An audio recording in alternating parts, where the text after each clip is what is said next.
आप सबका फिर से स्वागत है। कल्पना कीजिए, आप एक बंद कमरे में बैठे हैं। चारों तरफ सन्नाटा है। अचानक आपको एक आवाज़ सुनाई देती है।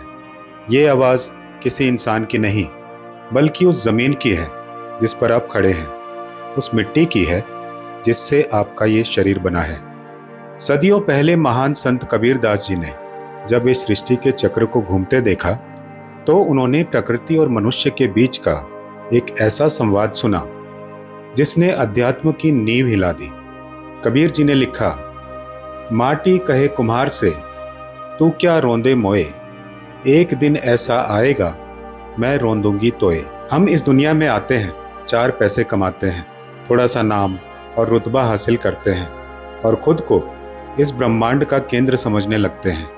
हमारा अहंकार सातवें आसमान पर पहुंच जाता है, लेकिन हम ये भूल जाते हैं कि जिस मिट्टी पर पैर रखकर हम अकड़ कर चलते हैं, अंत में वही मिट्टी हमारे ऊपर आकर ठहर जाती है। आज हम समझेंगे इस दोहे की वो व्याख्या और एक ऐसी कहानी जो आपके जीवन को देखने का नजरिया हमेशा के लिए बदल देंगी। आइए पहले इस दोहे के शब्दों के पीछे छिपे विज्ञान और अध्यात्म को समझते हैं। यहाँ कुमार कौन है? कुमार है वो इंसान जिसे अपनी ताकत, अपनी जवानी, अपनी बुद्धि और अपने पैसों पर घमंड है। वो सोचता है कि इस दुनिया की हर चीज को अपने हिसाब से आकार दे सकता है, उसे रौंद सकता है, उसे काबू कर सकता है। और माटी क्या है? माटी है ये प्रकृति, ये समय और हमारा खुद का भौतिक वजूद।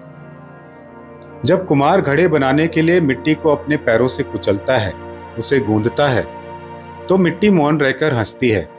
मिट्टी कुम्हार से कहती है, हे इंसान, आज तू ताकतवर है, तेरी नस नस में खून दौड़ रहा है, इसलिए तू मुझे अपने पैरों तले रौंद रहा है, मुझे दबा रहा है। लेकिन अपनी ताकत के नशे में ये मत भूल कि ये समय का चक्र घूम रहा है।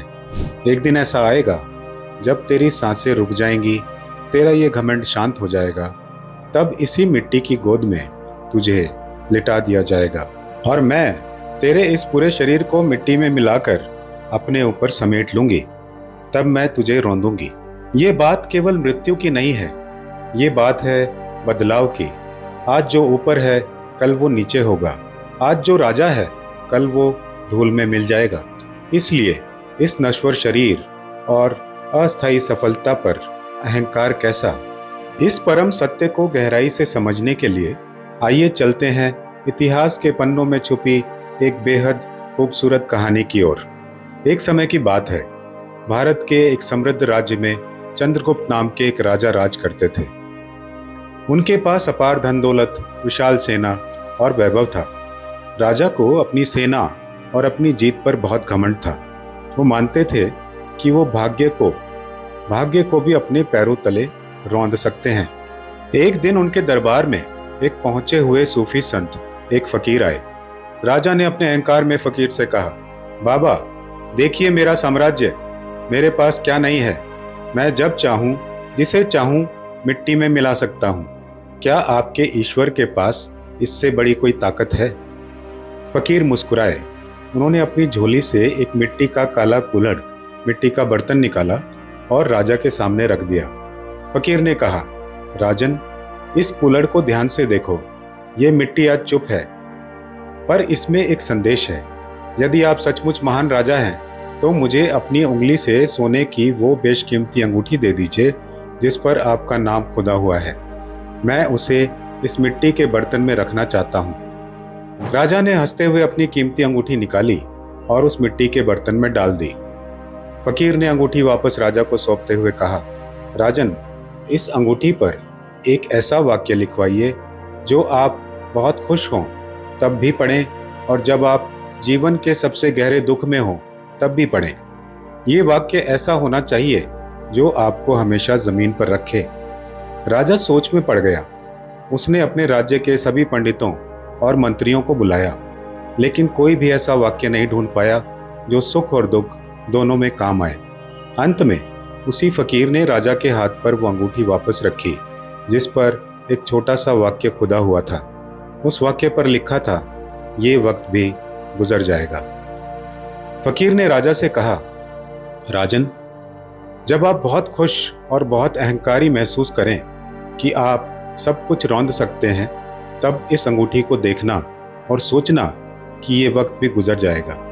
और जब आप हार जाएं, टूट जाएं, तब भी इसे देखना और सोचना कि ये वक्त भी गुजर जाएगा। अंत में सब कुछ इसी मिट्टी में मिल जाना है। साल बीते, पड़ोसी राज्य के राजा चंद्रगुप्त पर अचानक हमला कर देते हैं। राजा की सेना हार गई, महल छीन लिया गया। राजा अपनी जान बचाकर जंगलों में भागने लगा। उसके पैर थक चुके थे, प्यास से गला सूख चुका था। वह पत्थर पर गिर गया। उसके कपड़े फट चुके थे और पूरा शरीर धूल और मिट्टी से सना हुआ था। उस समय राजा चंद्रगुप्त ने धरती की धूल को अपने हाथों में लिया। उसे अपनी वही सोने की अंगूठी याद आई। उसने धूल की तरफ देखा और उसे फकीर के शब्द याद आए। उसे महसूस हुआ कि कल तक जिस मिट्टी पर वो सोने के जूते पहनकर चलता था, आज उसी मिट्टी पर वो नंगे पैर अपनी जान बचाने के लिए भाग रहा है। आज मिट्टी ने उसे अपने घर में घेर लिया था। राजा का सारा अहंकार उस एक पल में आंसुओं के रूप में बह गया और उसे समझ आ गया कि एक दिन ऐसा आएगा, मैं रौंदूंगी तोए। दोस्तों, आज के कलयुग में ये कहानी और कबीर जी का ये दोहा हमारे लिए बहुत ज़रूरी है। हम दिन रात मैं और मेरा के पीछे भाग रहे हैं।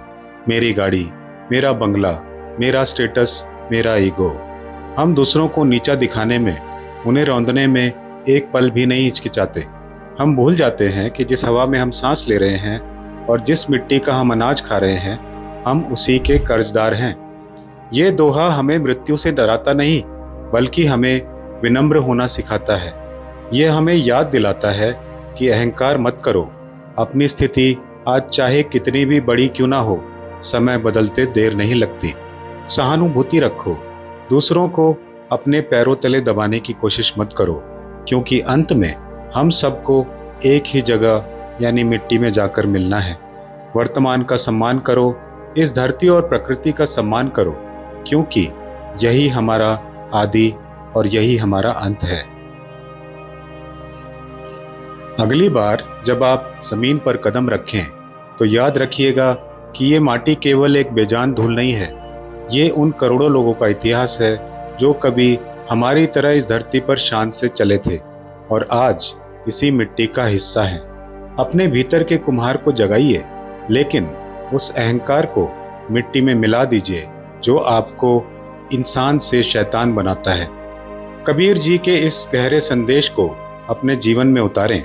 अगर इस कहानी और व्याख्यान ने आपके दिल को छुआ हो तो इसे अपने अपनों के साथ साझा जरूर करें। मन को शांत रखिए, विनम्र रहिए। फिर मिलते हैं। नमस्कार।